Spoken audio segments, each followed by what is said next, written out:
We're not exactly like all the other public radio stations that are out there. This is the only place where you're going to hear Bluegrass for Saturday Night with Wayne Bledsoe.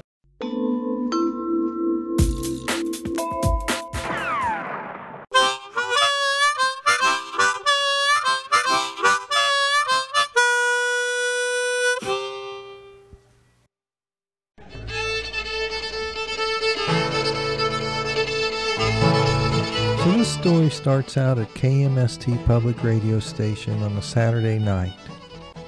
KMST is located in the library of Missouri University of Science and Technology in Rolla, Missouri. Rolla, Missouri is a town about 14,000 in the middle of the Missouri Ozarks. And this is a special Saturday night because this is the kickoff of the 2008 Spring Membership Drive.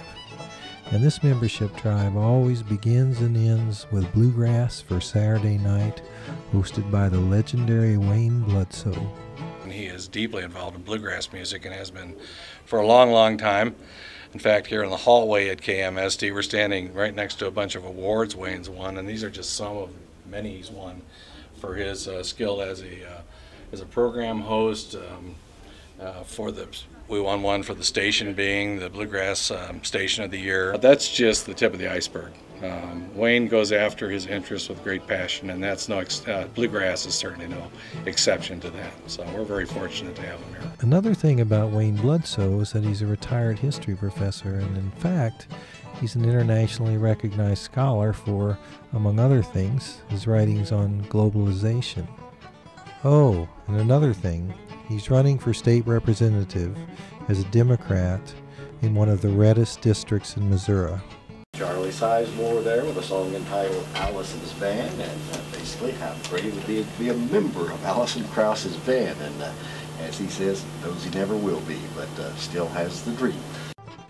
So after the show, we caught up with Wayne and his wife Deb, and we visited a little bit, and here's some of the stuff they said.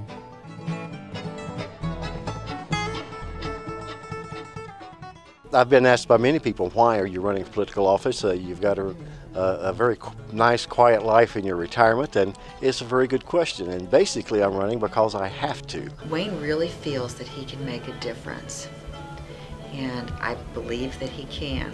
He decided to run because he finally said, I'm going to get up off of my sofa and do something about it instead of sitting here and going, oh my gosh, every time somebody would say something on television that he didn't agree with.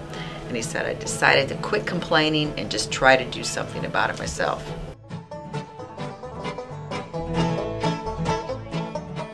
Every time a government service is turned over to a private industry, you lose a piece of your democracy because you no longer have a voice in the way that that is being run. Right now they're talking about such things as privatizing education. And wow, you know, that's one of the pillars of democracy in our country, a free press and free public education. And if people think they have a hard time occasionally getting along with a teacher or a superintendent or a school board member, wait until they've got to talk to a CEO who's running a school to make a profit.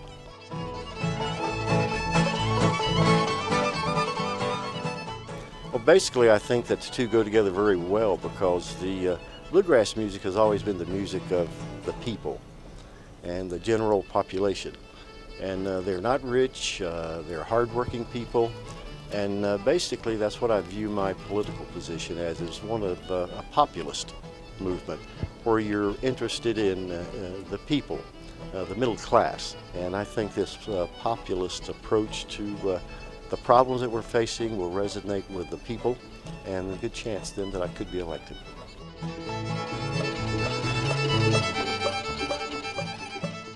I think Wayne is a wonderful person, and I think that he is the obvious choice for our state representative.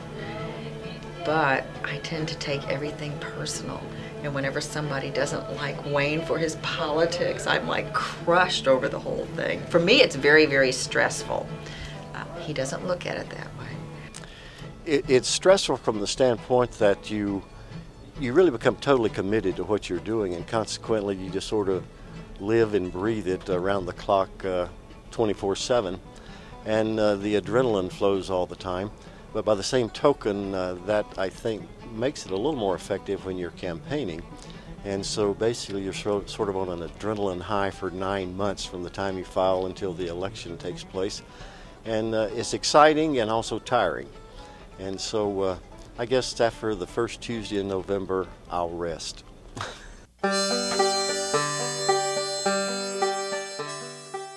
So our plan is to follow Wayne around for the next 9 months or so, provided he can tolerate us, because it seems like a pretty good story to me. It's a story about an intellectual and a scholar, who's also pretty much a folk hero to a lot of the regular people around here. It's a story about an underdog with little to gain in the way of money or fame, but more than anything else, it's a story about a person who's doing what he feels like he has to do because he believes he can make a difference. Maybe he's right. Maybe he can. We're working close on time on the final hour of Bluegrass for Saturday Night. We have that challenge grant from Steve and Leslie Malott, and we need $236.50. Oh, man. And I think in this last 4 minutes we can do that. It can be done?